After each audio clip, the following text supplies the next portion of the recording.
afternoon and well, good morning, probably a little bit. And thank you for joining us for today's webinar. Not your old school tax holiday.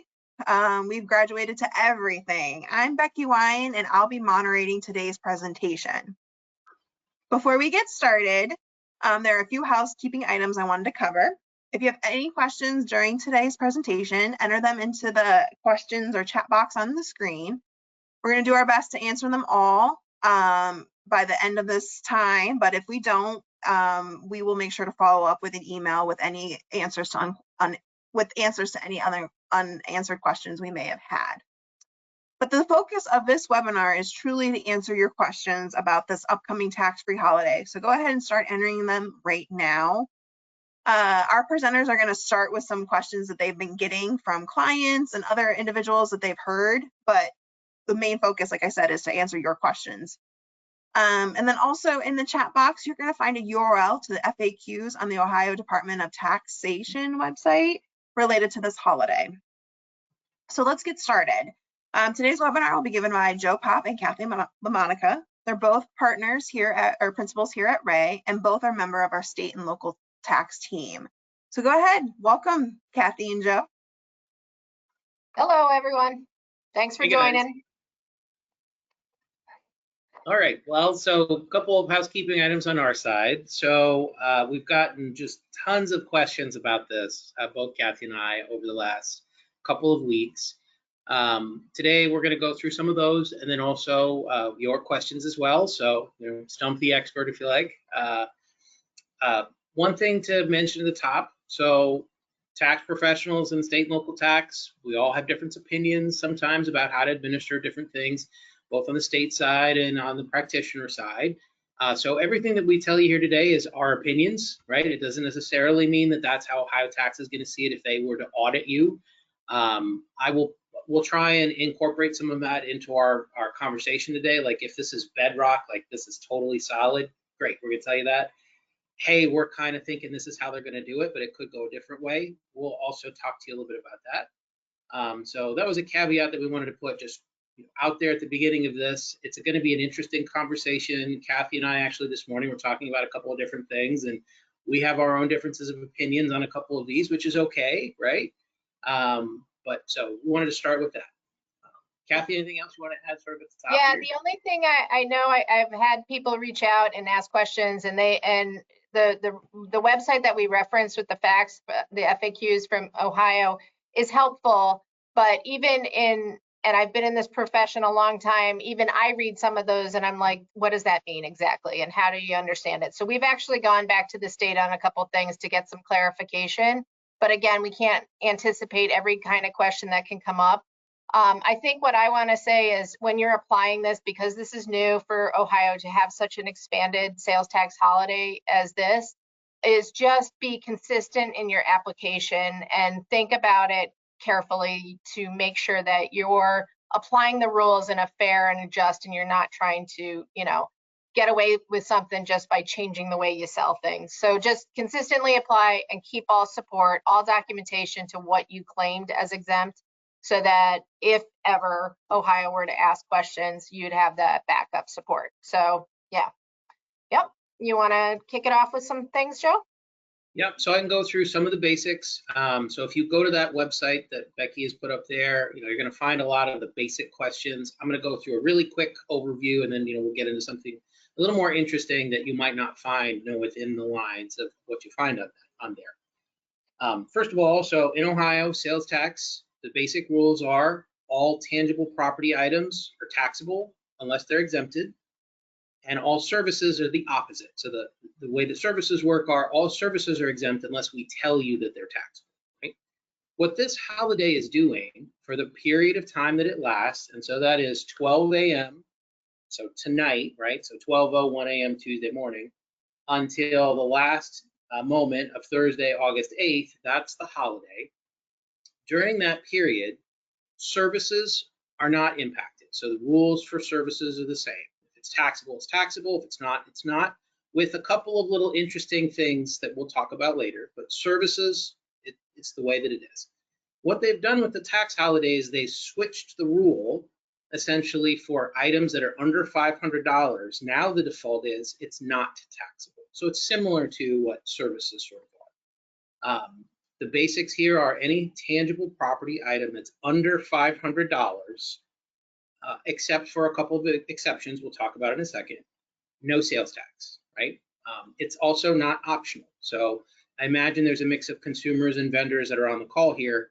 You got to do it. It's not optional. You must do this. You can get yourself in trouble if you don't. And so, that's the high level kind of what this thing is all about. The pieces that are going to be continued to be taxed would be motor vehicles. If you find something that's actually under $500, motor vehicles, nope, that's still taxable. And then some of your sin tax sort of things, tobacco, alcohol, marijuana, vapor products, those things will continue to have sales tax on them, even if they're under $500. So that's a few of the basics. Kathy, anything else to add on that? Yeah, I mean, I think it covers it nicely. I mean, it's pretty much anything you sell. I mean, I've had every range of question from, home oil delivery, to convenience store items, to restaurants. We've talked a lot about things that aren't typically handled this way. And the way the statute lays it out, it's really, other than those categories that Joe just mentioned with the tobacco, alcohol, that kind of stuff, and motor vehicles and boating vehicles,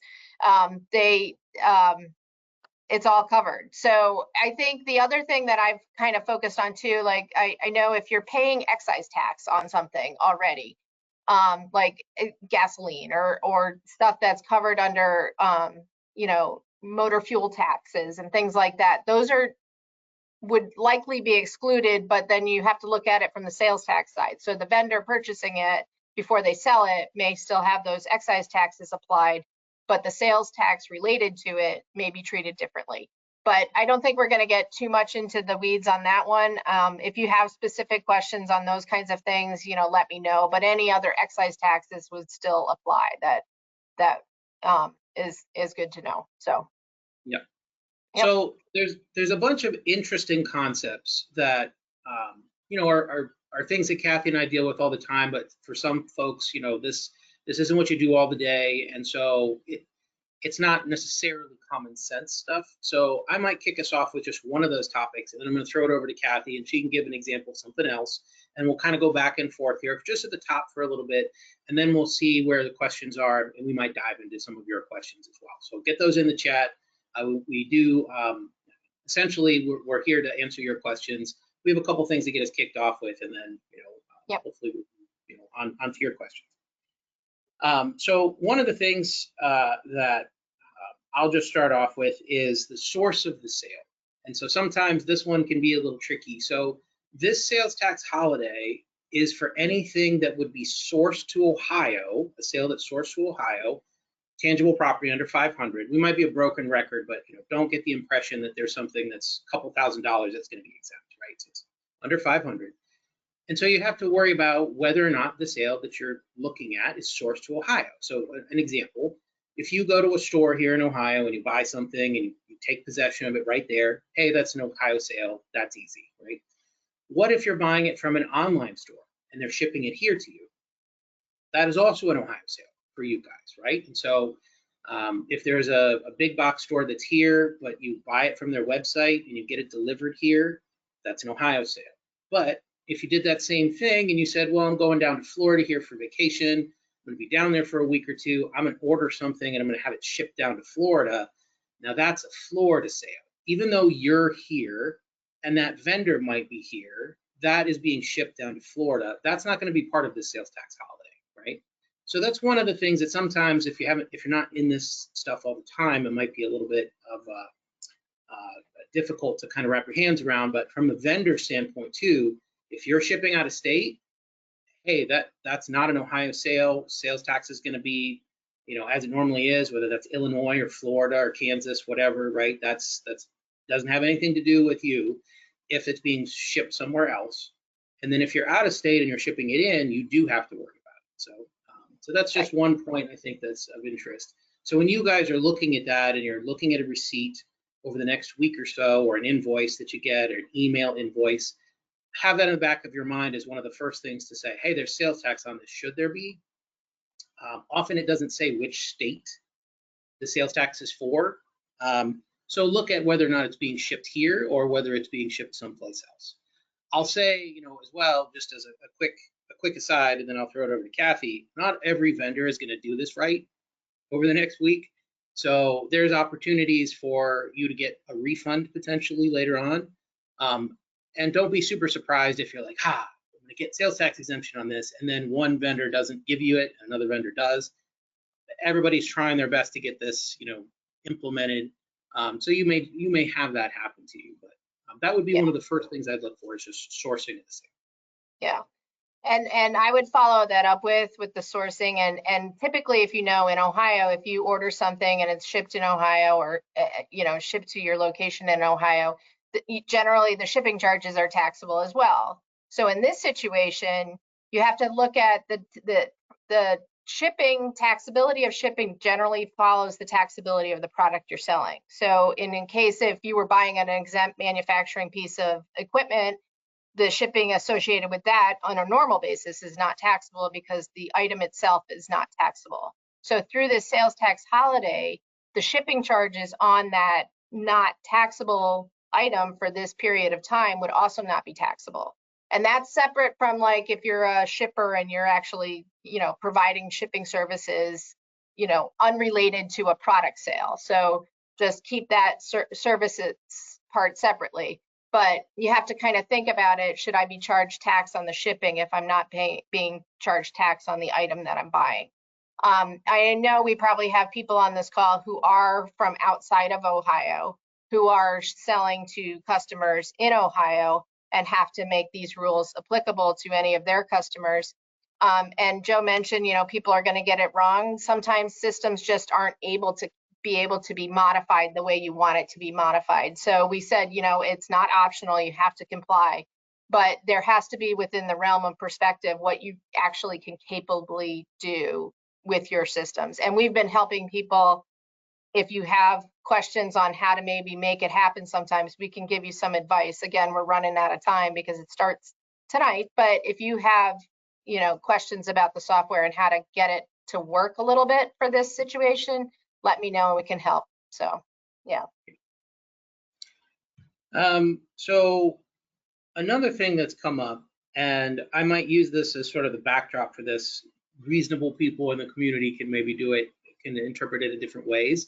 So when Kathy and I first heard about this, we're looking at it, we said, well, what about restaurants? Well, they're selling tangible property, food, and other things. And so that's not a service. That's not why it's taxable. It's food, which is a tangible property item. And in Ohio, if you go to a grocery store and you get the food and you take it back with you, there's no sales tax. But at a restaurant, when you dine in, that is subject to sales tax. So that's one of the quirks of how Ohio does sales tax for food.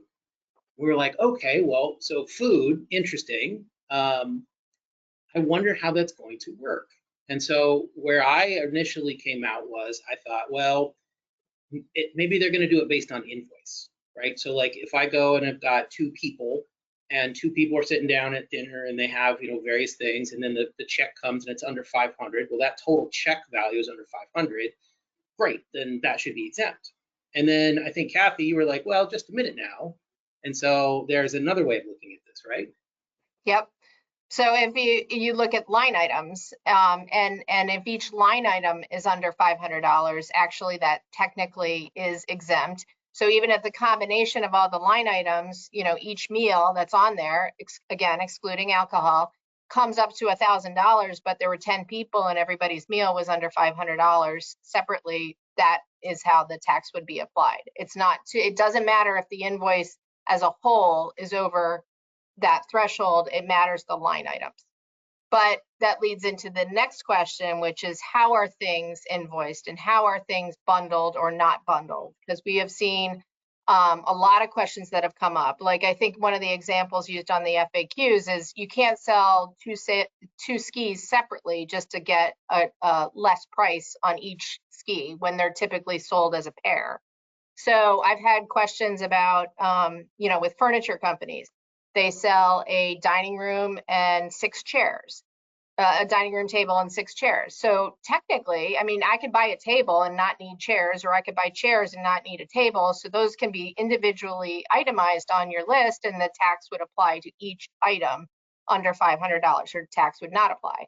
But what if I'm buying a bed? Can you actually break out headboard, footboard, side rails, you know, the mattress components separately? You know, yes, maybe in the mattress components, but if I go in to buy a bed for $500, I can't break it into pieces just so I can pay less tax on each individual piece. Now, I think you can go down deep in the weeds and think about how can I break these things up. I think where it's gotten really complicated on the bundling of not is like, you talk about lumber. If you're selling, you know, 10 2x4s versus 2 pallets, how does the tax get applied if each individual 2x4 is, you know, not $500? So how would you do that? And I think we've had this discussion about, you know, if you typically sell a pallet of wood for $1,000, you can't split it into 2 pallets and itemize it as 2 $500 pallets just to get the sales tax rate. I mean, you have to think of it logistically. But if you're selling items of clothing, each individual item of clothing that's separate in its own purchase sale can be treated under this exemption. So it can get really kind of crazy, but that's where I go back to consistency. How do you typically sell something? Don't look for ways to make it work just to have the sales tax exemption. And so just to be clear, so in the restaurant example that we started with, it is every single line item, right? So it's not the way that I initially thought it might be, which is total check. It's not total check, right? It's on each individual item included in that invoice. And then Kathy correctly mentioned, then you get into, well, you know, how do you invoice? It makes a difference, right? So if you're invoicing for a chair at like an Amish wood, you know, manufacturer, for example, if that chair is under $500 by itself, then that does not have to have sales tax on it. It shouldn't have sales tax on it. But if that kitchen table is $1,000 or $2,000, that does have to have sales tax on it. So the thing that Kathy has put her finger on is this concept of unit, right? Like, what is the unit that you're selling? If you sell a kitchen table with chairs, yeah, you could, by custom, whether you've done that or not, you could break that out into separate chairs and then tables. And I don't think you're going to get yourself in trouble on that one, right? I mean, that one's kind of easy. Kathy's example of the headboard and then the individual components of the bed, I think that's a great one. That might be going too far. This is one of the ones where me and Kathy kind of differ, I'll say, you know, on this piece of lumber. So if you look at the statute, if you look at the implementation, Ohio tax has asked you not to break it up and to do it in a different way. For me, if I said, well, if I'm going into Lowe's and I buy a pallet and I buy a pallet every month, but I decide I want a half pallet, is that a half pallet or is that, you know, 50 boards? The statute doesn't require you to buy things in exactly the same way you've always bought them. There's definitely like a pigs get fat, hogs get slaughtered component of this, right? That it's, if it's a kitchen table and chairs, okay, fine. If it's a headboard and a footboard and pieces, components of something that's just normally bought in one unit, yeah, that's maybe not. And then you have the weird stuff like, you know, a quantity of things, propane, lumber, you know, screws, nails for construction contractors, right? You're not going to break up a box of nails and say it's one nail, right? But it's in a box. What if you typically buy a pallet of boxes? Does Right. that count? Or maybe it's into each individual box and you can just write it up a different way. Right.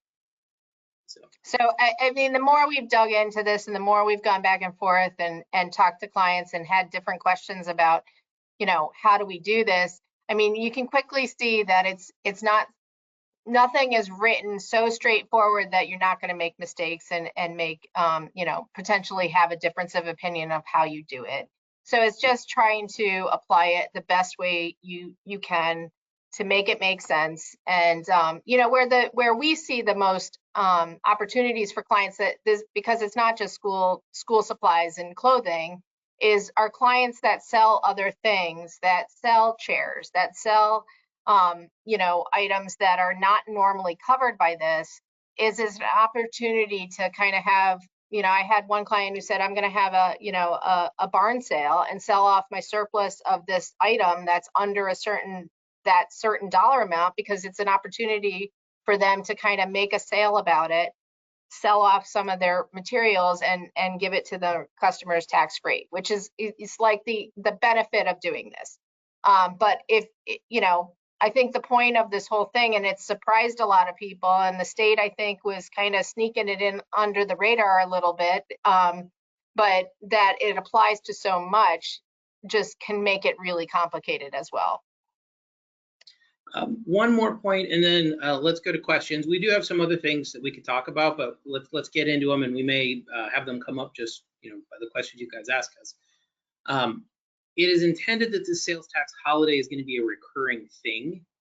The breadth and the length of it were dependent on how well the state's finances were. So there's a component in there that they've intended that if our revenues are up, this is going to be nice and expansive, and we're going to give back. And then if our revenues are down, this might be a little more restrictive. So this is going to happen every year, probably for the next foreseeable future.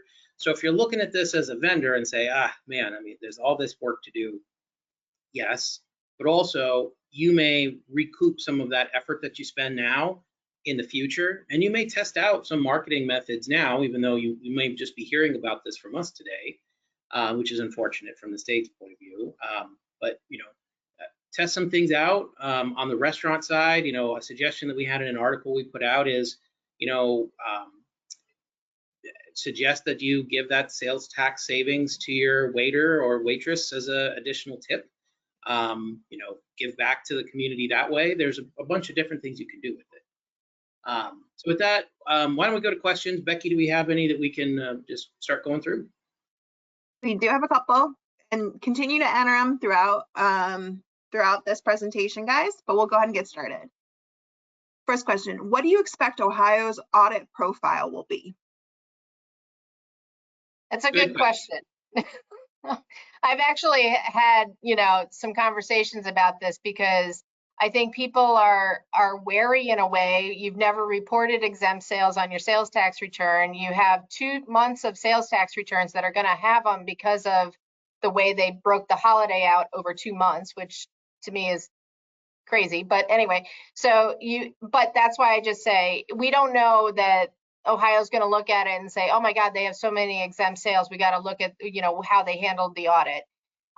Anything that's not in the ordinary sometimes can trigger a red flag, but knowing that the sales holiday is there, they've given you that opportunity to do that. So I wouldn't know that that's necessarily going to be a trigger, but I go back to just make sure you keep all those records in good shape so that you have the proof. I did have people ask me, if I have taxable items and non-taxable items, should I do separate invoices for them, or separate, so that I can calculate it differently and track it better. Whatever's going to work for your business. If it's easier to put it on 2 different orders and know that these were the things that were exempt and the other ones weren't, it's going to make it easier for you to, if you have to ever support it, you'll have those data points.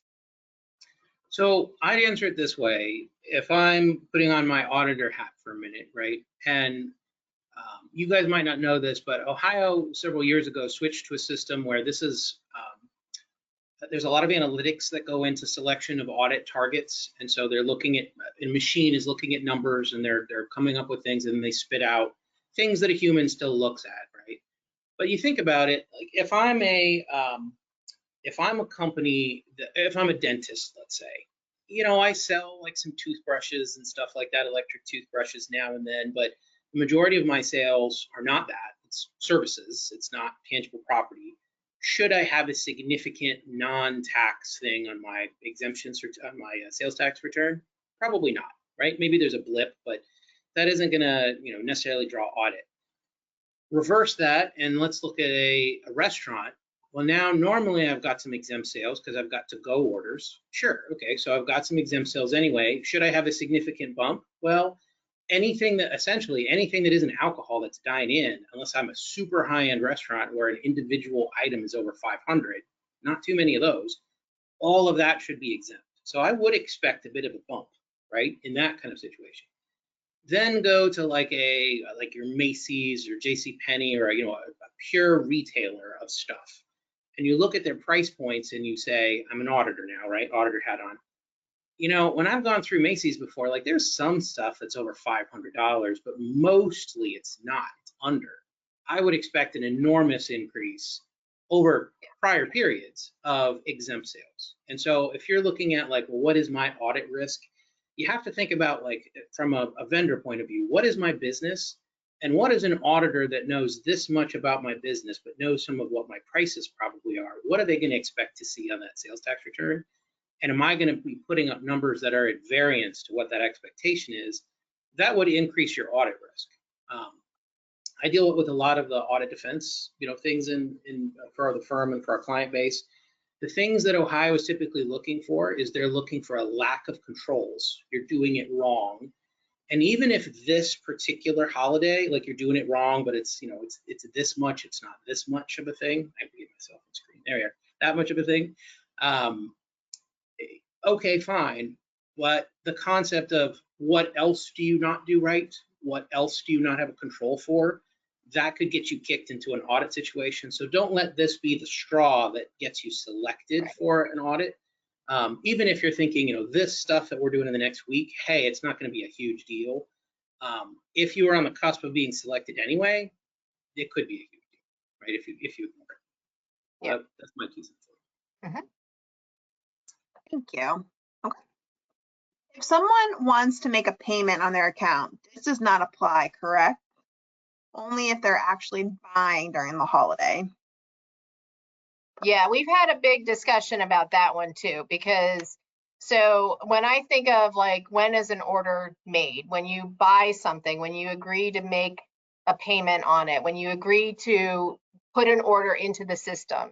And I've had clients kind of school me like, oh, well, they might have a standing order and then we're just delivering during this period, or they're paying it off 30 days from now, but it's on their account. They make the order during the sales tax holiday. It's on account. They don't have to pay it because their terms are 30 days, 60 days. So how does that work? And I look at it I try to look at it very clearly, like when the order was made. So if the order was made during the sales tax holiday and you put a deposit down, that's the sales tax event. That's when your intention is to pay it. If I call up a company and I say, I want to buy a lamp, and they say, okay, we're going to take your credit card, but it's going to be 6 to 8 weeks before I get it. I still bought it during this sales tax holiday. And we actually called Ohio on this too, because we said, does it have to have a deposit down? Does it matter if it's, 20% down or no, a dollar, like a layaway, someone puts $5 down on something that's going to be less than $500. That's when the order is taking place. That's when the sales tax event is. So, back to the, there's questions versus, financing. If you're making the order during the sales tax holiday, it doesn't matter that you're going to be paying it off through a finance company for, however long. If it's layaway, if it's, a special order, as long as your intention is to order it and there is a component of payment of some sort, an agreement to pay, that's all part of the sales tax holiday. Where the one example, and I saw it on the FAQs, was about the rain checks. Like if I walk in to buy a $399 bed and it's on the sale price and I want to buy it, but they're out of it, and so they give me a rain check. If I don't hold it or confirm an order, and I just come back in a month and try it when they have these $399 beds back in, that wouldn't apply, because I have a rain check, but it wasn't a guarantee of payment. It just said, you can come back when it's available again. If I had said, okay, you know what, I want this bed, can you order it for me? Can you put and I'll put a down payment or just agree to have an order, then it would still be exempt. So there is a little bit of a distinction there of whether it's, periodic payments versus financing versus deposits, but the order, when you take the orders, is the critical piece. Yeah, and the thing I think here that should be mentioned, and Kathy and I talk about this with clients all the time, is risk, risk tolerance and the like. hey, if you make an order today, well, not today, tomorrow, if you make an order tomorrow in the sales tax holiday and you put your credit card in, you full pay it, and then you're going to take delivery in, 6 months, a year, whatever it is, it seems clear that is exempt, right? You're just waiting on delivery, no problem. When you start getting into that, well, what if I put 20% down? What if I just, I've made an order, but I don't actually pay for it? Now we're getting into sort of that risk territory. The state has said, on the layaway side, they've got a piece there on the FAQ that Kathy mentioned. So there's that. I will say that everything that's on the FAQ is not authoritative. It means that on audit, they can change their mind. Yes. So this is not authoritative guidance, but it is, what they're thinking. And when we've had situations in the past where Ohio Tax have changed their mind or interpreted something a different way, we've thrown these FAQs up to get people out of penalties and things like that. But at the end of the day, do be careful when you're buying or you're selling this kind of stuff. Example, let's say that you're buying lumber and you decide to buy all of the lumber for your entire year in the next week. Okay, you can do it. And hey, I'm not doing a pallet, I'm doing, 10,000 separate boards. And each of those 10,000 separate boards is under $500. And I'm going to take delivery over the course of 12 months and I'm going to full pay it this week. Is that absolute bulletproof? No. Is it possible? Yes. So it depends on how much risk you're willing to take on this. And when it matters is when somebody's audited, right? Whether it's the seller or you, the buyer, that's when these things matter. You may find a different risk tolerance from your vendor and from you. So you want to do it, but your vendor doesn't want to let you do it. Is what it is, man, right? So we're all trying to figure this out together. Ohio Tax is going to get a little bit more experience under its belt on this particular holiday, put out more guidance. We'll have audit activity, no doubt, over the next year or two, and we'll have more guidance to share on that too. But, yeah. So I think that's that question. Yep. Thank you very much. The holiday applies also business to business sales, correct? Correct. Yep. And do you want to talk a little bit about use tax, Joe? Yeah. So this is another one of those kind of tricky things where people might decide to interpret it a little differently. At least there's the potential for it. So question. So what if I'm going out and I'm not, trying to do something, I'm taking advantage of the holiday to its fullest and I'm buying all of my lumber for the whole year. But let's just say like I happen to need to buy lumber for a job that I'm doing and each individual piece is under $500 and I would have bought it anyway. I didn't do anything to plan or put my finger down on this. And so I went out and I bought it from my normal vendor, and I'm a contractor, so I'm taking it, and when I build whatever I build, I'm the end user of the thing because I'm a construction contractor, so I would normally pay either sales tax or use tax on it. And you'd say, well, so during the holiday, I went out and I bought this lumber and I didn't pay sales tax. Great. But then there comes a day you actually use the thing, you use the lumber to create, that 3 seasons room or whatever it is that you're doing for a client. And then the question is, well, do you owe use tax on it? You didn't pay sales tax. So the rule here, and I'm just going to read it, a portion of it to you, I'll translate a little bit, but in the use tax rules that Ohio has, it has an exemption as follows. Use tax, so this is when the construction contractor actually uses the lumber on a job. Use tax does not apply to the use or consumption in the state for tangible personal property items if one of the following is true. And one of those is tangible personal properties, the acquisition of which, if made in Ohio, would be a sale not subject to sales tax. And so you look at that and you say, well, does that mean at the time I purchased it, was it subject to tax, yes or no? And the answer to that, if you buy it next week, is no, it was not subject to sales tax at that time. But what about if it's at the time I used it? Well, 2 months from now, when you use that lumber on the job to build that 3 seasons room, sales tax holiday is long since over. You didn't pay sales tax. Would you then owe a use tax? Well, if that rule was interpreted to be at the time of use, is it subject to tax? Then yeah, you would owe the use tax. You wouldn't have an exemption for that. So this is one of those where, for me, I would say, well, then why would you have a sales tax holiday for businesses you know, or why wouldn't you explicitly say business to business, don't even bother doing this? Because you're going to end up having a use tax whenever you use the thing, right? That's silly. So my interpretation would be, I think that that gives you an exemption because it's on the date of the sale that happened. It was not subject to tax, so use tax shouldn't apply. But you could have someone from Ohio Tax take a separate, you know, interpretation of that. Yeah. And I would say on the flip side, because I was thinking it from the other side of things, like say I'm buying supplies, safety supplies or something, and I buy in bulk, and I bought it 3 months ago, but now and I don't pay sales tax on it because the vendor doesn't charge me sales tax. So it's typically something that I self-assess use tax on when I use it. So now during the sales tax holiday, if we're pulling out of inventory something that we're going to use that would typically be a use tax event, we wouldn't have to self-assess the use tax during this week because that's when we're using it. So, I mean, you can look at it from both ways.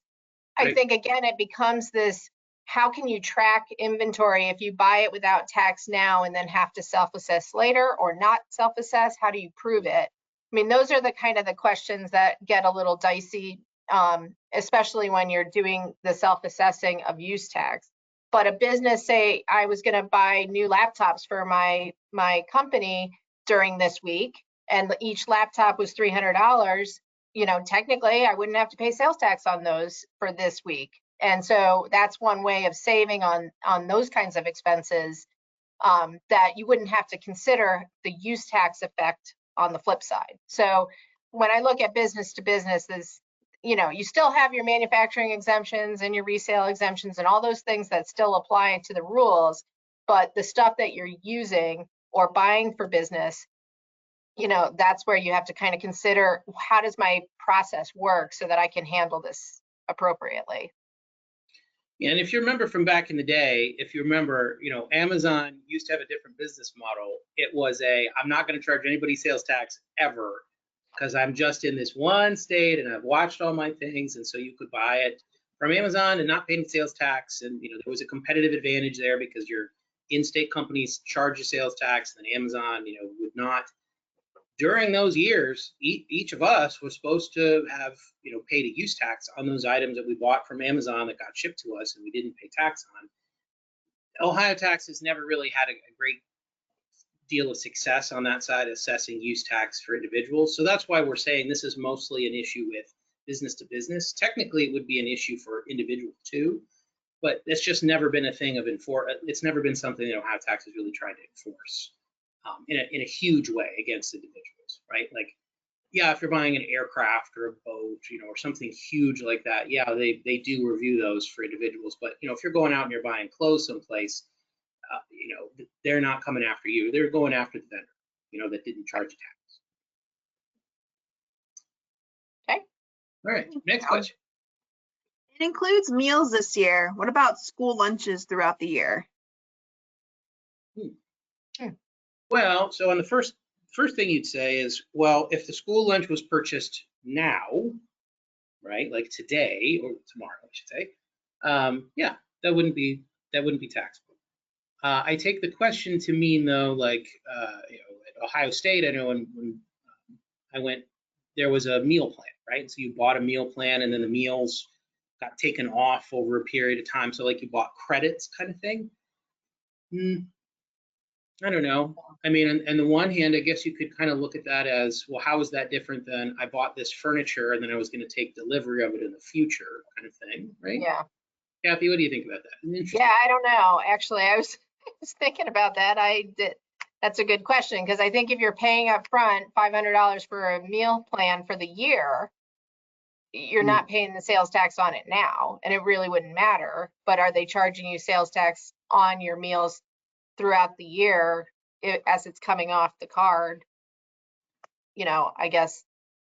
Yeah, because if you look at it like whether it's a university like Ohio State or a public school, or even like a Catholic school, like not a public, but a 501c3 kind of thing, right? Sales from those entities are taxable. Purchases are exempt, but whenever they sell things, you know, those entities, that they compete with other businesses. Sales tax applies to those kind of sales. There's no special thing because they're, you know, a nonprofit or a government entity. It still applies. If they make more than 6 a year, something, Yeah. there's a, yeah. Well, because Yeah. the tax is on us, right? The consumer. It's not really a tax on the nonprofit Right. or the government. Right. So I think Kathy actually raised a good point. It would have to be under $500. Is it every meal is under 500? So like if I'm thinking Ohio State or I'm thinking like high school or grade school, those meals aren't $500 and above Right. each. They're not, Right. right? So, Right. so that probably wouldn't be an impediment. So even if the meal plan was, you know, $5,000 or something, each individual meal is under. So yeah, maybe. Gift cards aren't subject to sales tax. So it's something that is in the nature of a gift card is just a form of payment. So you're not actually buying the thing, you're buying a form of payment. And so if you said, well, I bought a gift card to then deduct funds off of, so like the old Buck IDs had, you could put money on there and then you had a meal plan. So the money that you put on there, that would be like a gift card. That would be not taxable anyway, because it's just funds. So I don't know. I mean, I think on that one, I think there could be an angle to say it's sales tax exempt. If it's a meal plan, each individual meal is under 500 or every credit is under 500. It's not in the nature of a gift card. Yeah, possible. One of the things that came up was like subscription boxes. And like, even if you signed up for the subscription box, you know, a year ago, and your payment for the subscription box for this month would be exempt, but the rest of them would still be taxable because you're still getting a new thing, your new product, new payment for during this sales tax holiday. So that kind of applies. So it doesn't matter that you ordered the subscription box ahead of time, your payment for that payment would be exempt. But if you bought something that you were going to pay over a period of time for $500 and you did it, you know, 2 months ago, your payment for that periodic payment of paying off that original item that you bought would still be taxable during this time, because the tax has already been applied.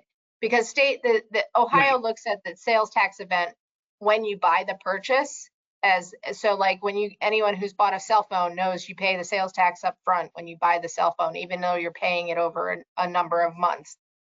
So you have to make the distinction between a subscription box, which is a new item every month for a new price, but it's part of a subscription, versus a periodic payment that you're making on the original item.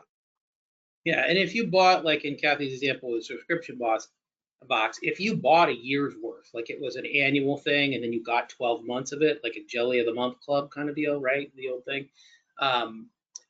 That purchase, if you did it in the next couple of days during the holiday, that purchase of the whole year, that would be exempt because you're just taking delivery. Right. But instead, if it was you know, you can cancel it or delay it or whatever every month, and then this period that you pay for during the holiday would be exempt, but all the other ones would then be taxable. Right? Yep. So the way that you choose either to invoice or that you are invoiced, you know, does make a difference in this particular case. Yes. That's a good one. Good question. That was a good one. All right, what else we got? Okay. From everything I've heard and read, the state specifies personal property. Is that observed in the B2B sales as well? Yes. So when they talk about tangible personal property, they're talking about things you can hold, touch, feel. They're not talking about real property, so it's not about building a you know, a building. But as Joe referenced with the lumber, you know, a piece of wood is a piece of tangible personal property. But when you take it and build a house with it, you know, the contractor's generally the one who's subject to the tax on it when they're buying the wood, because they're going to incorporate it and make real property. They're not charging the end customer for the house for sales tax. So that's when we talk about B2B, you know, it's the contractor who has to consider during this period of time, do they not have to pay tax on those purchases that they're making? So when we talk about tangible property, it's really just anything that's not real property and anything that's not an intangible or a service. Yeah, and so like it's a good point. Like digital music, software, those things are by rule tangible property in Ohio. They're considered tangible property. And so they would be covered by this holiday if they, in each individual instance, were under $500. So, if you went up and you, I guess we haven't thought about this, but if you renewed like your Microsoft subscription and each license was under 500, but you had 100 of them, yeah, technically that's in Ohio tangible property under $500, not one of the prohibited things, not a service. Sourced to Ohio, that's another one, right? Has to be sourced to Ohio. Then that would not have Ohio sales tax. So, Yeah. A digital book, an Audible download, an app, anything like that. And Ohio typically taxes those things, but they treat them like they're tangible. We're no longer getting a CD, but that they still look at it that way. So. All right, good question. Next up. There was a question asking if there's an impact on use tax. So Kathy and Joe did answer that, but if you had additional questions on what they already mentioned, go ahead and just enter it right into the comments and I'll get to it. Next question, if you are charged sales tax in error, how do you go about getting a refund? Good question. That is a good question. I think you could approach it to the vendor, but I mean, technically they have to comply, so they should be able to give you a refund and claim it exempt. They may not have the technology to be able to do it appropriately or right or immediately. The alternative is you can always, Ohio's a state that you actually, as the consumer, can claim a sales tax refund on sales tax that you overpaid to a vendor. And as part of that, you're just providing the information, who you got it from, how much you paid, and they'll give it back. I will caveat that by saying, we're talking about tax under $500. It's not a lot of tax, and Ohio is probably over a year on sales tax refunds, so you have to think it's worth it. I think your best guess is, or your best try is to go to the vendor and say, you shouldn't be charging me sales tax, and then try to deal with it that way. But you can get it from the state. It just might take a while. Yeah, and I'd say, Kathy's point is totally spot on. Like, for you, look at how much money it is. Like, if you went and you've got multiple kids and you went out and you did a shopping spree and you bought all their clothes and all their backpacks and all their school supplies, and each individual thing is under 500, but you spend a couple $1,000, getting all that stuff together, it's probably worth it. The level of sophistication of your vendor also matters. So like if you're going to like a Best Buy or Staples or an Office Max or Macy's and stuff like that, they're going to have the tech where if they didn't do it, you're going to be able to go and ask for a refund. If it's your local store, example, you go to a bike shop and you're buying a helmet, and it's a relatively small operation, they're not going to have the same level of technology that some of those other stores do. It's okay to go to Ohio tax. I will say, for you vendors and you buyers on the line, if you're a company that Ohio tax has to process 500 receipts to give $30 refunds a bunch of times, they may get annoyed with you, and your level of potentially getting audited may go up. Because again, you didn't participate even though you were required to. You forced Ohio tax to spend its time on it. It may end up not ending up well for you. For those of you who are the buyers, it's a pretty simple thing, I would think. Like, you want a receipt that has the date. Make sure it has the date. Make sure it has sales tax on it, and it has to say something about Ohio, right? So if you're a Best Buy, if it doesn't have the location that's here in Ohio, it's in Illinois, they're going to say, hey, we're not giving you the tax back because I don't know that it's actually a Best Buy in Ohio. So those are kind of the things that you should watch for. If you look at your receipt, it's in Ohio.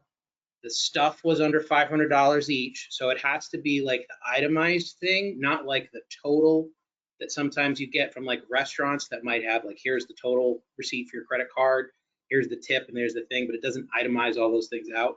That's not going to help you. You need the itemized receipt, Ohio, sales tax paid, and the date. And if you have all that stuff, either through the vendor or for Ohio tax, you should be able to get it. But if it's $20, man, I wouldn't bother. if it's going to save you a couple $100, yeah, why not? Yeah. And I would not be surprised if your smaller vendors may not know about it. I mean, you guys are here, so you know about it, you've heard about it. But I've had a lot of people say, oh, I thought it was just school supplies, so I wasn't even thinking about it. And so I think there are going to be a lot of vendors that are surprised by it, especially if they're smaller and like they're not a Best Buy or Home Depot or somebody like that who can actually know about it and has the systems to even handle it automatically. So, yeah, it was funny. I have a bunch of e-commerce clients who use Shopify, and we were trying to make sure that the Shopify system could handle the sales tax holiday and how do we write the rule and get it in there and make sure it's working. And they said that it was automatically set up to handle it, like that I wouldn't even have to do anything special to make sure that it didn't charge tax on anything under $500. That's not one of those. So I'm a little bit maybe it'll work. but it's one of those things where like first thing tomorrow morning, I'm going to be checking some of these and making sure that sales tax is actually not being charged on these that are using, and other systems that have like Avalara, which is a sales tax software, or Vertex, they're more sophisticated. You're writing rules, you have more control. But if you just have a basic Shopify model and you're trying to make sure that this is going to be working for you, they said it's going to be, that they've been asked about it, but it's up to you to like kind of do your due diligence and make sure it's working. Also be mindful of like some of the marketplace sellers like an eBay and an Etsy and things like that. They're regulated up to the nines these days, right? Like they collect for everybody in every state. They may or may not have this on their radar. They may just decide, you know what, we're overcharging and we're just not going to modify our systems to try and figure it out. It's a choice that people might make. My advice would just be collect all those receipts, whether they're physical or the invoices that come via your email, right? Collect them all. Again, make sure you have those elements that I mentioned to you. The sale has to be here. The vendor doesn't have to be, right? But it has to be shipped here. So you're going to need, here are the itemized pieces from an online vendor. Here are the itemized pieces shipped to me in Ohio with the address, sales tax, date, that kind of piece. You're going to need all of that. And then, for me, it'll be a fun and interesting thing to see, which vendors are going to do it and which aren't. I'll try and buy from as many as possible in the next week just to, test it out. It's for science, right? But I'll keep them all, and then I might do just a blanket refund request with, hey, I got these 10 receipts from these different places, Ohio tax, can you just, should be relatively quick for them to review, because again, it's literally anything with those few provisos, tangible property wise, under 500, no discussion. You bought it, you paid for it right now, it is what it is. Yep. Thank you. Do sales tax holiday exempt sales need to be reported on the sales tax form? Yes. So I thought maybe they'd modify their form to actually have a separate line, but I think I'll, check probably next month when I'm going to file, but it's probably just going to be, because you usually report your gross sales and then exempt sales. Some states break out exempt sales into different categories. Ohio does not do that. So you'll have a line for exempt sales, and that's where it would go with every other kind of exempt sale you might be selling as well. So it's not going to, that's why the support behind it and making sure you keep track of the documentation that goes into that number is really important. But yes, you should be reporting your gross, and then those amounts that you're not charging tax on are exempt. Thank you. Do I need to provide my vendor or collect anything from customers to exempt this sale? Nope. No. Yeah, so this one is interesting. So we do run into this from time to time, Kathy and I. So there are things that are exempt in Ohio by definition. By definition, this is not taxable. Example, food that is not consumed on premises is not taxable, right? And so there are no exemption certificates required for that kind of a sale because it is a definitional item. This item is simply not subject to tax, period. Now, there are also things that are taxable, right? But they are exempt because of the way you use it or who you are. I am a nonprofit, I am a school district, and so all that stuff that's normally taxable is not when I buy it. That requires an exemption certificate. Or, hey, I'm going to use it in agriculture, I'm going to use it in manufacturing, I'm going to use it over here that has an exemption. Those require an exemption certificate. But this one is a definitional item. This one is, by definition, these things are temporarily simply not taxed. Right. So if you're a vendor, you can ask people for exemption certificates. They don't have to give it to you. And if you charge them the tax, they can ask for a refund, or they can get you in trouble by tattling on you to Ohio tax.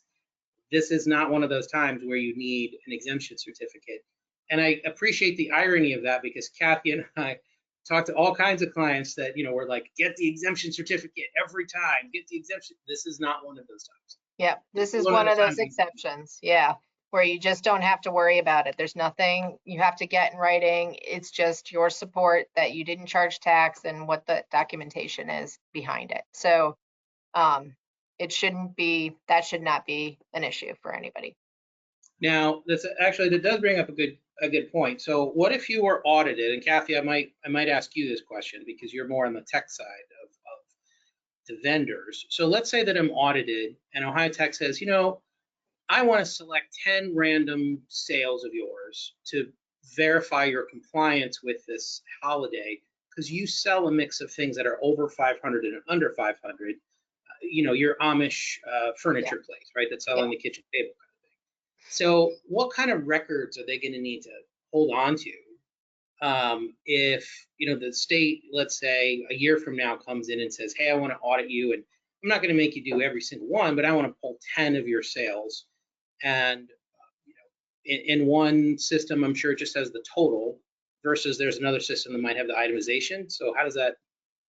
Yeah, I mean, you'd have to keep track of the things that were exempt just because of the holidays. So you'd have to pull the invoices and be able to show that this is, like, even if you do a spreadsheet, or how you compile that information so you know exactly what orders were not subject to tax because of the holiday.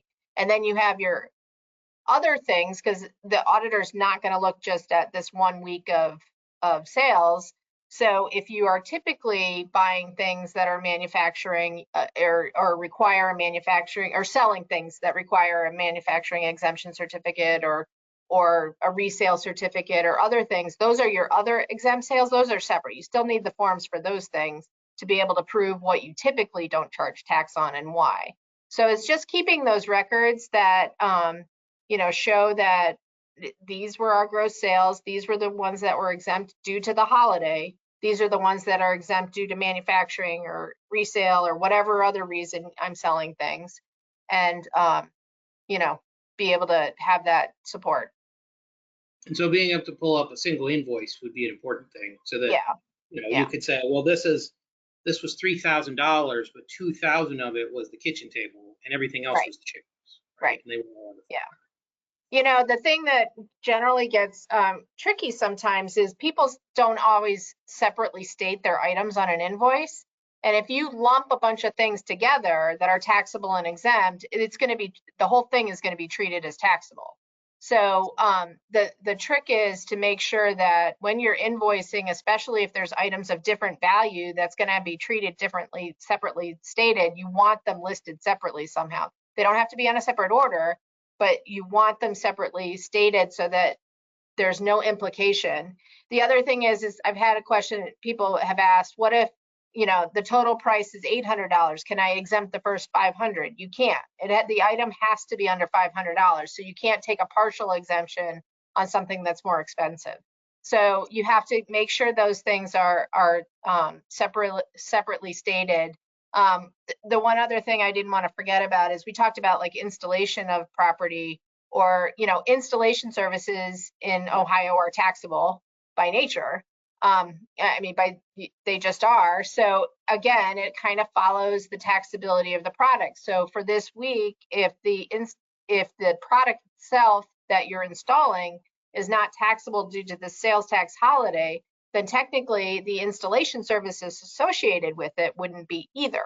Now, I kind of go back and forth on that one, because I'm like, well, it's a service though, and they're saying services are still taxable. But in this situation, would it not be taxable because it's following the exempt product. So, Yes. and again, I would separately state them and have that identified, and this is the position you took, and then, you know, follow it up with the support. Yeah. Two quick follow-ups on that. So Kathy's absolutely right. So repair and installation are two of the services that in Ohio are derivative based on whatever the thing being repaired or installed is. And that is true normally, right? So we stated right at the top, like services, nothing is being touched. That's true, but those still have interaction with the thing that you're buying, right? Always. So if you're buying a manufacturing machine and it's installed, the installation will not be taxable because the machinery is not taxable, right? Same with repair. If a manufacturing machine is being repaired, the repair service will not be taxable. Why? Because the machinery is not taxable, right? So that still is going to happen here, where if you have an installation of a TV, let's say from Best Buy, and the installation is $499 and the TV is $499, each of those items is under $500. Both would not have sales tax during the holiday. What if it was a $499 TV and a $2,000 installation for whatever crazy reason? Well, that whole installation would be exempt because the TV is exempt. It has nothing to do with the holiday for the service, those two services. It's just based on what is the status of the thing that was being repaired or installed. That's it. Yeah. And then the other thing I wanted to mention is Kathy had a lot of good thoughts on, you know, your business systems there. This is one of those times where you might find a vulnerability in your system. The other vulnerability that we find frequently is sourcing. Like, where is it being sourced to? Is it delivery address? Is it billing address? It's supposed to be delivery address. And so sometimes we encounter clients that have some software that's a little on the struggle bus when we try and extract out data that we need in order to deal with sales tax compliance. This could be one of those that you're like, aha, this seems like a problem.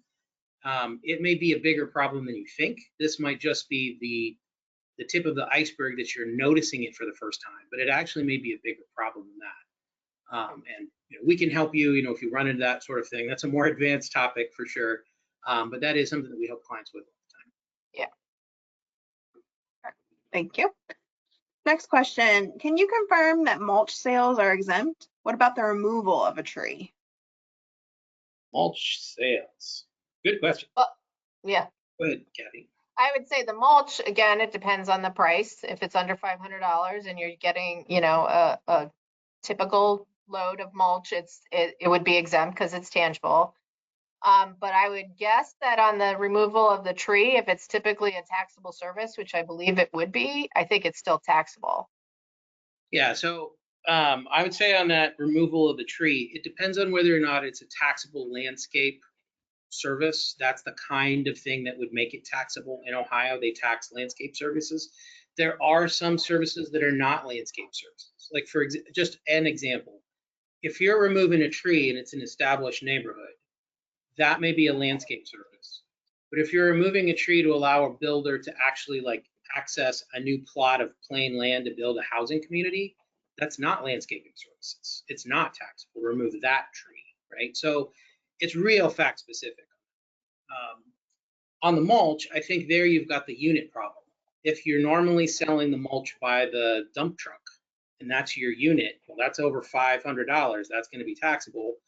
If you did it by bag and each bag was under 500, sure, that's exempt. What if you tried to do the dump truck and you said it's, you know, 500 units of 1 cubic square foot or something? Yeah, you could try and do that. If successful, that would be exempt. If Ohio tax called you out on it, then that'd be taxable. And the reason why Joe made that distinction about the landscaping service for the tree is actually clearing the land, and that it could be more of a real property construction asset factor instead of just a removal of a simple tree for landscaping. So there are distinctions between those types of services. But that's like that service, that distinction I was trying to bring up, that's not a sales tax holiday thing. That's Right. just a normal, what is landscaping service? Is it taxable? Right. Is it not? It's just the existing rule set. Like it has nothing to do with the actual holiday. Yeah. The mulch does. The mulch Mulch would make a difference, yeah. not the tree removal. All right, next question. Do we need to post any notification for customers regarding the tax holiday, showing the taxable or the exempt threshold and eligible items? I don't think you have to. I mean, I think people do it as part of advertising, like sales tax holiday, blah, blah, blah, blah, blah. And then you could give more information about that, but I don't think it's necessary to advertise it. It's not a requirement. You may find that it is expedient for you to put a quick, like, even if it's like one of those little plastic, holder guys that has a page, and you might say, hey, sales tax holiday, anything by itself that's under $500 will be exempt, like, just so that your customers aren't asking you over Asking a and million, over and over yeah. in the next week, like what Yeah. it is, because you're going to serve as a point of education for them. That may be useful to you, but it's not required. I mean, I might say, like, if you run a convenience store or something like that, where like alcohol and vaping products and tobacco are still taxable, you might want to post a sign that says these things are not applicable to the sales tax holiday, just so that you're not repeating over and over again why my beer is taxable. Right. Good suggestions. Thank you. Okay, to build upon a little bit of that recouping cost if sales tax is charged, they ask if a vendor will not remove sales tax from an invoice that should be tax-free, how do we recoup the sales tax? Are we able to take a credit on our monthly use tax that we submit? Excuse me, by adding the invoice to our spreadsheet as credit, or do we need to fill out the form separately? That one's a little trickier. I mean, it definitely, I think the correct rule is you can't do that. I mean, I think the correct rule is that you'd have to go to the state and actually apply for a refund and not apply it next to your actual, use tax that you're assessing. It becomes a materiality question sometimes. I mean, I think, in reality, would people do that and just take a credit? Probably. And at the end of the day, you just have to prove why you did it and have the invoices as to why you did it. But the technical answer is you're supposed to, if you can't get it back from the vendor, you're supposed to go to the state to ask it. Yeah, as a buyer. Because there are two different tax types too, because the use tax account is separate from a sales tax account in Ohio. So if you're paying sales tax, it's technically not applicable to the use tax. So in a lot of states, they're one account. You don't have a separate consumer's use and a separate sales tax account. But in Ohio, they are separate. So it's really two different tax types. Yeah, absolutely right, I think, on the buyer side. On the seller side, so if you end up having people that come back to you and ask for a refund, those I believe you can have as a line item, against sales tax that's been collected, that you've then reimbursed those people who have asked for it.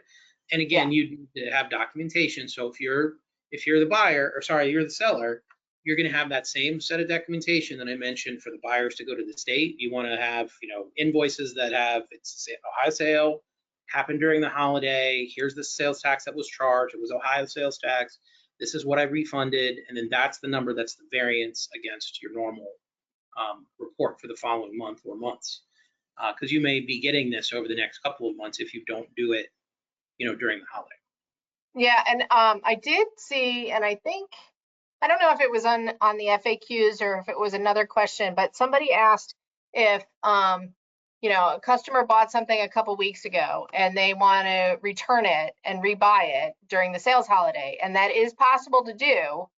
Again, you just have to keep you'd have to credit the invoice, they have to buy a new one, and then someone said, well, do they actually have to bring it in the store? And it's all like, it's logistical, but you can't, they couldn't return it and get something new. I mean, it would have to be the same item, same, thing.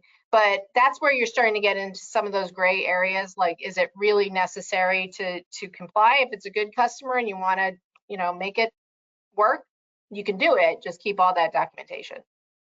Yeah, and that one is going to be more useful for the customer that bought a volume of things. If this was hey, the thing they bought from me was $20,000, can they return it? And then it would make a lot more sense. But the holiday doesn't include that kind of stuff. So this is that kind of fact pattern. You'd really have to have a good volume for even to make sense. Right. But what about a repair of an item? On our repairs, we have labor and service, but also parts need to fix the item. Is a part not taxable and the labor is? If so, this would be an itemized, like a restaurant bill, correct? Yeah, I think so. I mean, do you want to take this one? Yeah, I had questions on this one a lot. You know, repair parts are tangible pieces of, so if you're selling the part, it's going to be exempt if it's under that $500 threshold.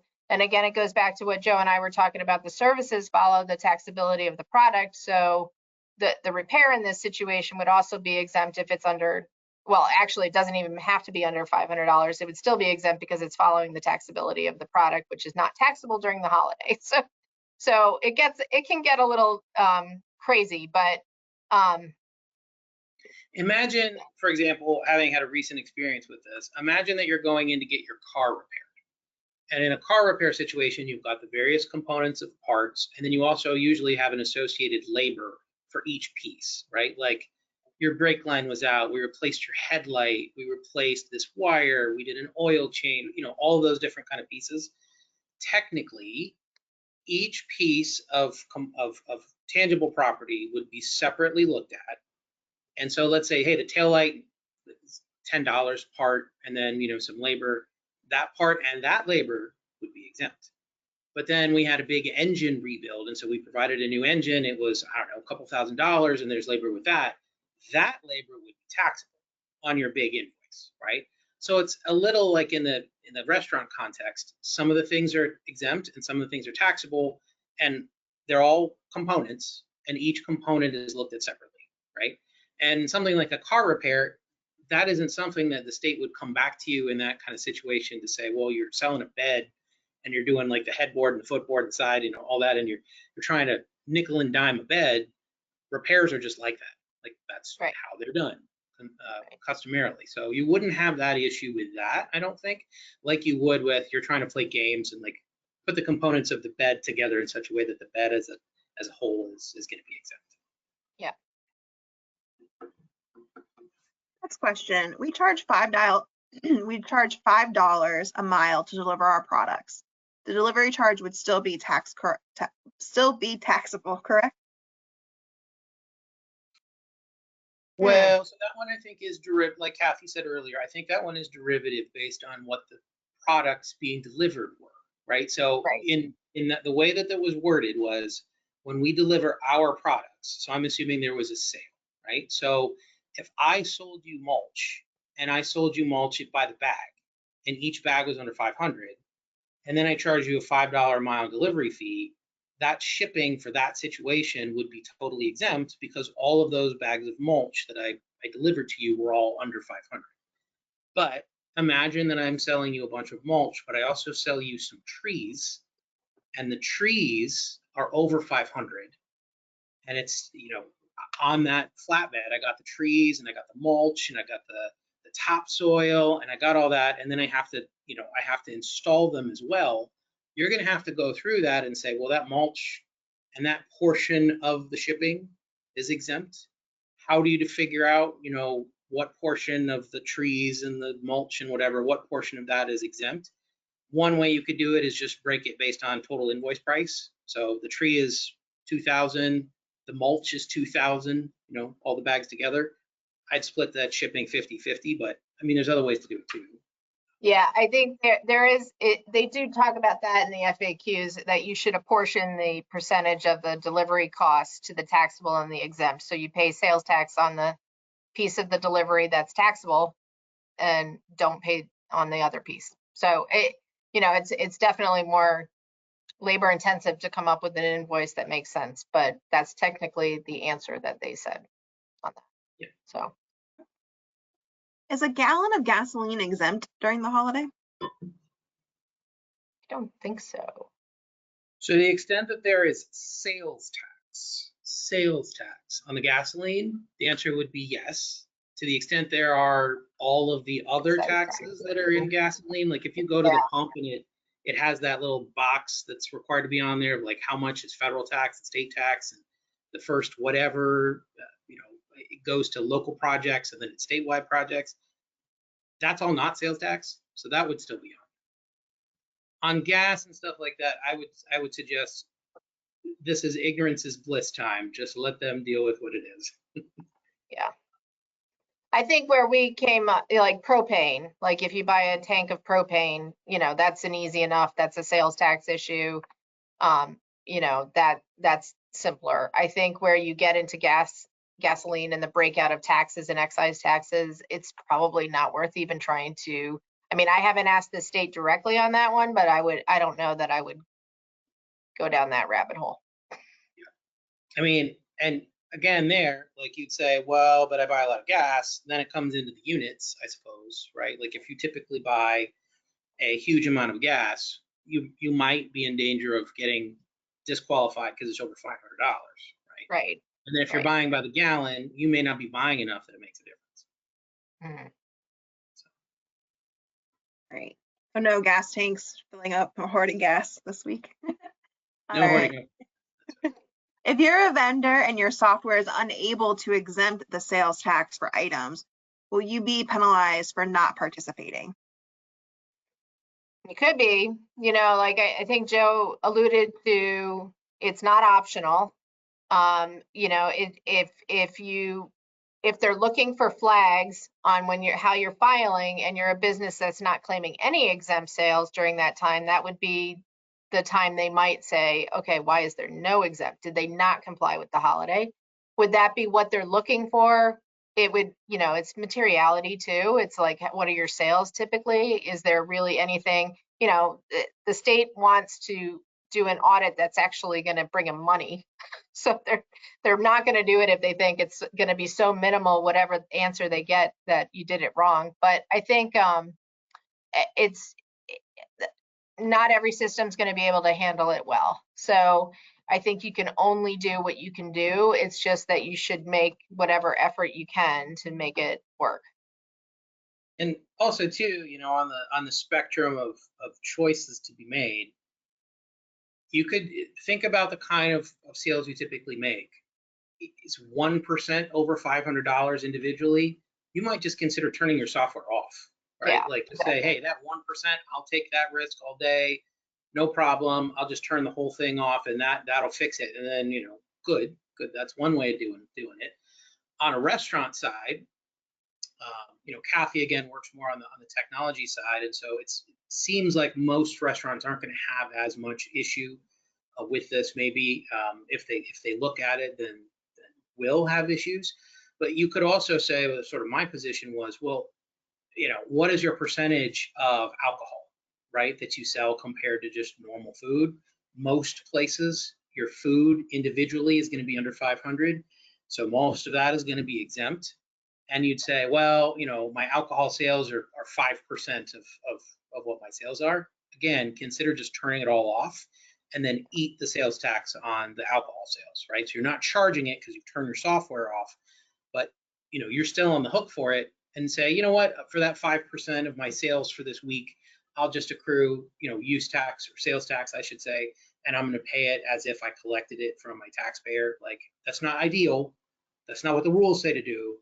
But like from a practical perspective, it's an option. If you said, hey, you know, 40% of my sales are alcohol sales, I don't know that I would do the same thing, right? Yeah. That just wouldn't be an option that I would present to a taxpayer that was a client of ours. I have had quite a few clients who said they can't do taxability by line item. So that does become an issue for them, because they would have items that would be, and it's, you know, it's really difficult to try to figure out what the best way to handle it is, because like Joe said, what's the proportion of taxable versus non-taxable sales? Like, can you take a position for the week? And it's whether your clients are going to ask or not, it doesn't really matter. I mean, you have one customer who asks, you got to figure out a way to either give them the tax back somehow, or, you know, come up with a method. But you shouldn't just rely on, oh, no customers asked, I'm good, because technically you weren't supposed to charge it. So it is kind of, you know, Joe mentioned that, you know, how Ohio sees this, and they may do it next year. They may limit it again. They may make it a smaller period of time. They'll see what the results are from this. I have seen a lot of other states who are totally dropping their sales tax holidays because, one, it was too burdensome on the vendors to get it right, and it didn't really give people the good feeling that they, they're not saving that much money if they're not, getting any benefit of it. They're not feeling like it's a great thing. So I think New Jersey and someone else, Illinois maybe, dropped their sales tax holidays because they're just not finding the value in it. But we'll see what Ohio does with this. I feel like they kind of crept it out a little bit fast. There wasn't a lot of stuff about it. So maybe they're going to see what people do with it and see what the effect is one way or the other and see if it's, how to do it next year. Yeah, and the other thing I'd mention again is, so this might be the tip of the iceberg on your software. If you're a company that is a brick and mortar store, you sell here locally, you don't distribute all over the country, yeah, you know what, this is a blip. And I wouldn't necessarily look at changing something with your software. But if this is a thing that causes your software fits, but you also sell into 5, 10, 15 states, this might just be indicative that your software cannot do the things you need it to do, and it may be time to consider at least a change or an upgrade or a plug-in or a variety of different things. Yep. So your own fact pattern is going to help you to decide how much to invest into this. If it's just an annual sales tax holiday and you're local, I don't know. I don't know that I would spend a whole bunch of time at this point. Okay. Thank you. Here's an example. We have an animal feed manufacturer, or we are, sorry. Line items themselves would be much less than $500 per item, but every invoice has some type of manufacturing and or delivery service charge, usually $200 to $100. Just for clarification, would we charge sales tax? All right, my line skipped. On just the manufacturing delivery charge or no charge at all? Or no charge at all. And so that one, I think, is if you look at the invoice and you'd say, so we do animal feed, 100% of the items on there on an individual basis are under 500, meaning my entire invoice is exempt. That would mean the delivery charge would entirely be exempt too. Otherwise, if you look at my example with the mulch in the trees, if some of those animal feed products are over $500 individually, unit-wise, however you're putting units together, then there's going to be a mix. So your delivery charge is going to be a mixture of taxable and non-taxable, depending on what you've got on that front for that customer. Thank you.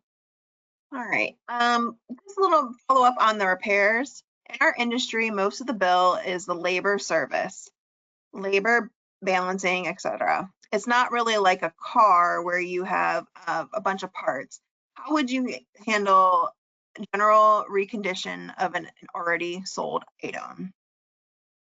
Can you repeat that last piece? Yeah. Sorry, It's okay. it keeps moving.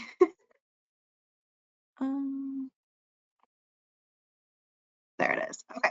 In our industry, most of the bill is the labor service, labor balancing, etc. It is not really like a car where you have a myriad of parts. How would you handle general recondition of an already sold item? Recondition. Yeah, I mean, I would generally, I mean, I don't know that Ohio has this specifically in their statutes, but usually like if the product itself, that the tangible piece that's being utilized and it's immaterial and less than 10% of the cost of the thing, but labor is really what you're doing, that service I think stays taxable. I think, but I don't know that it can make it, because it's not the part that's you're really doing, you're buying the service. But there's parts that go along with it. What I'd say on that is, so remember, so let's say that the item that you're reconditioning is an engine, like a diesel engine, and you sold the engine long ago, and now it's repair, and there isn't a huge material, repair part thing. It's more just cleaning and then rebalancing and something like that. Well, okay, fine. Is the thing that you're repairing taxable or not? Well, if it's over $500, it has nothing to do with the sales tax holiday, right? Never did, never is going to, until they change the rule. And so I'd say, okay, well, that engine, it was a $10,000 engine.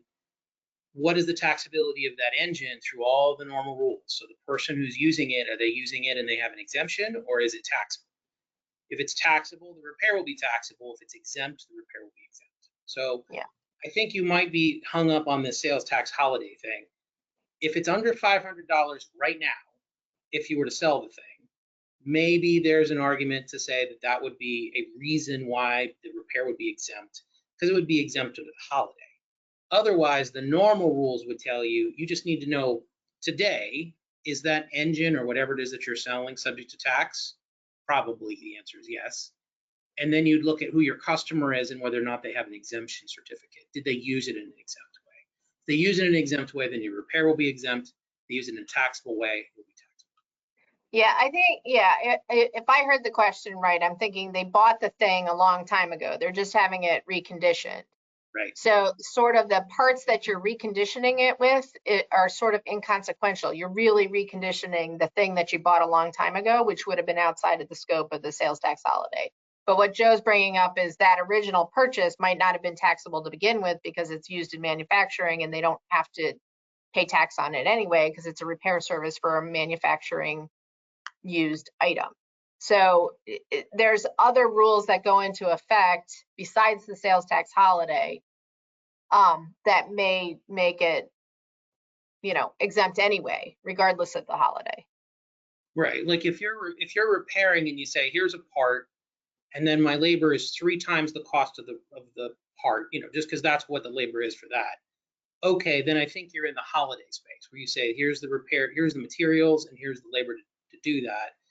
But I take your question to be, my materials cost is times 100, and that is it's huge labor, not just part labor and then here's labor. It's huge labor. Then I think that you're not in the sales tax holiday space. You'd have to go to the normal rules for repairs. Mm-hmm.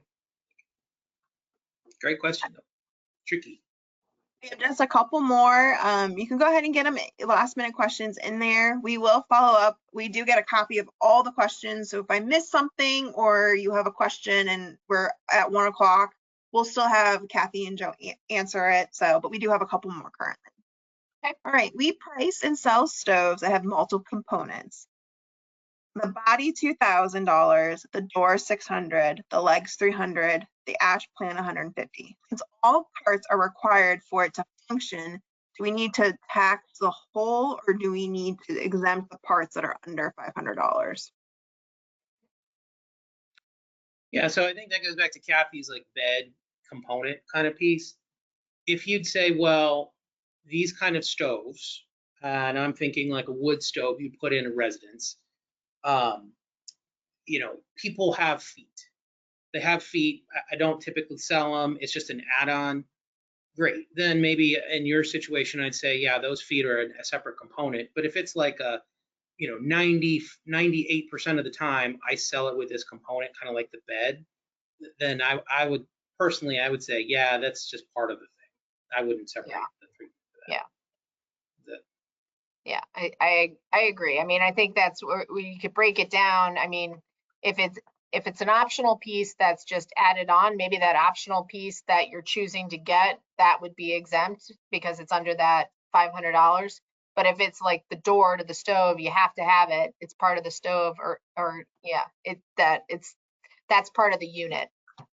Like if it's one of those fans that you put on the top of the wood stove and then it blows the hot air, and you could have it and you might not, and it doesn't impact the operation of the stove, sure, that's an add-on. Right. But like the door and the feet, like you got to have it for it to run. Unless it's customarily that people have those and you don't sell a lot of them, maybe, but otherwise, I think I'd agree with Kathy. I just put them together. Okay, this is our last question. My company sells products that are installed virtually, like antivirus and Microsoft Office. We also manage those products monthly. Am I to consider these invoices that are $500 or under non-taxable? Tricky one to end the day with. Yeah, all right, definitely. I've got a thought on that. Kathy, you want to first? So You know, the digital products, the licenses of your Microsoft or your, you know, cybersecurity type of software, those are considered software as a service in Ohio. It's a digital product, it's taxable. So those are pretty clear cut as far as like they would fit into the holiday. You would be able to exempt them as exempt for that if that purchase, that order was there. With your ongoing managed services, I think was the other question. That becomes, you know, that one's tough. I mean, I think it's a service. I think it's more of a, you know, not data processing, but something analytic in the way that Ohio defines those types of computer services, which probably would not fall into the tangible thing. So I think you have to separate out what you're actually buying. Like a software as a service is no different than a floppy disk with a software product on it from 20 something years ago. I mean, that's how they look at it. You access it, you're just accessing your version of it. It's not a custom software that was created for you. Whereas, you know, your managed services are going to be, you know, taxable or not taxable based on what they are, but they're a service. They're not going to be under the holiday. This is so tricky, that last part on the managed services piece. My recommendation would be continue taxing those. Honestly, you know, I'm typically not super duper conservative when taxpayers are talking to me about, you know, what would you do if you were me? On IT managed services, I would charge sales tax 100% of the time, every time, no exceptions, because Ohio's rules are pretty antiquated and they find weird ways to get at you for those services. I would just continue to tax those no matter what. Is there a position that you could take? Maybe, but I wouldn't do it. You know, Yeah. For me, that would be up there in the risk-seeking area that I wouldn't feel comfortable doing it. Yeah. The one time that you would have it is like if you do an antivirus software and like you sell the software, but you're required to do like the 1 year, you know, updates and whatever. Those 1 year required updates and stuff, that is part of the sale of the software, and so that would be just like Kathy mentioned. That would be, you know, exempt if you did it in the next week. But if you embed that in the managed service side stuff, I would continue to tax the whole thing on the managed service. You know, I have an actual interesting thought in my head because we buy Avalara's sales tax software for use for us. We physically use it and we get billed every month for our license and there's always sales tax on it. And so I'm actually gonna look and see if they charge us tax this coming month, but we'll see. Yeah, if it's for the software, it's for Right, the for the tangible property software, not, then I think yes, that's fine. because it's a Subject cloud-based, to- yeah. Subject to the same thing that Kathy mentioned, if this was a sale that happened a while ago and you're just making payments, that's a sale from a while ago. You know, for Avalara, it might be if we're locked into like a 3-year contract, like the sale has happened, now we're just making payments. That's I true. think that's like your subscription box where it's Yes. like you can turn it off or on. Yeah. Yep. All right, well, with that, I think we're out of time here. You know, when Kathy and I were looking at this not too long ago about putting a little webinar together, we were like, is there going to be an hour's worth of questions that people are going to ask us? So good on you guys. You got us all the way here to, you know, an hour and a half more. Good luck out there. If you're a buyer, please, you know, realize, even though it's annoying, vendors have been trying to deal with this for a couple of weeks or months. And man, some of them have really tried and they just can't get it. Please be nice, you know, when you're out there.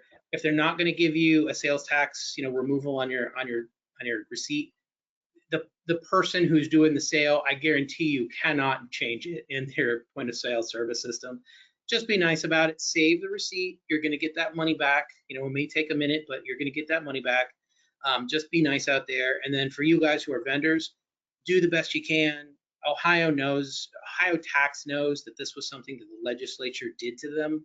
It's not something they chose to do. So, you know, shoot the messenger if you like, but they are trying to do the best they can at Ohio tax. And so do the best you can and they'll try and do the best by you too.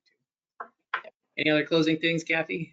Yeah, the only thing I'll say is, you know, if you're using something like a Vertex or an Avalara into your system already, we've been writing the rules.